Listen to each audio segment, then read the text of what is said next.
Lovely. So, how does season 3 continue the Mandalorian's quest to learn more about himself and explore his relationship with the child?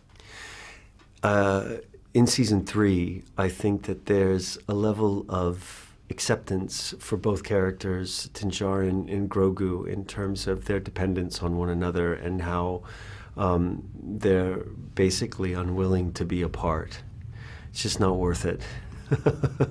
And therefore, without limitation, this parent and child relationship can almost begin, really, and without reluctance. So I love the idea of how rich that relationship is and how much that can be explored through humor, through drama, and also to sort of shift the dynamic of who is learning from who and who is protecting who. Perfect.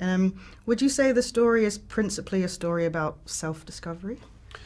For many characters, I would say, it's about self-discovery, and that there are all of these adventures and these missions that pose challenges where by instinct or by conscious decision a character is forced to determine what they're capable of or to learn what they're capable of.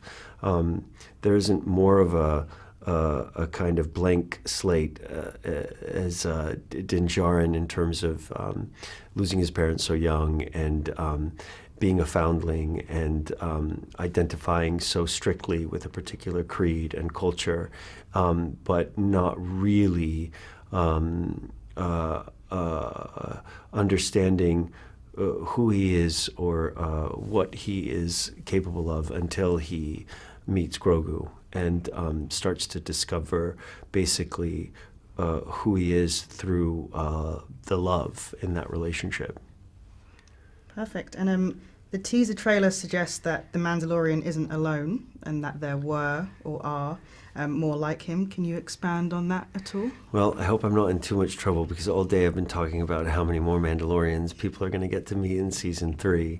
But I'm sure there were plenty of them flying around in the trailer. So that is one of the more exciting aspects. We've met Bo-Katan, played by Katy Sackhoff, who get to turn her animated character into live action, which is pretty wonderful for everybody, and I'm particularly excited about what Bo-Katan gets to do in season 3.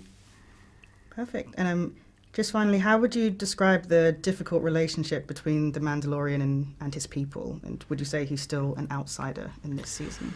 I think he broke the biggest rule in removing his helmet so that he could have a proper goodbye with Grogu, and it's fascinating how much he wants back in, and the question of whether or not he will be allowed to, because if he's not a Mandalorian, he doesn't know who he is.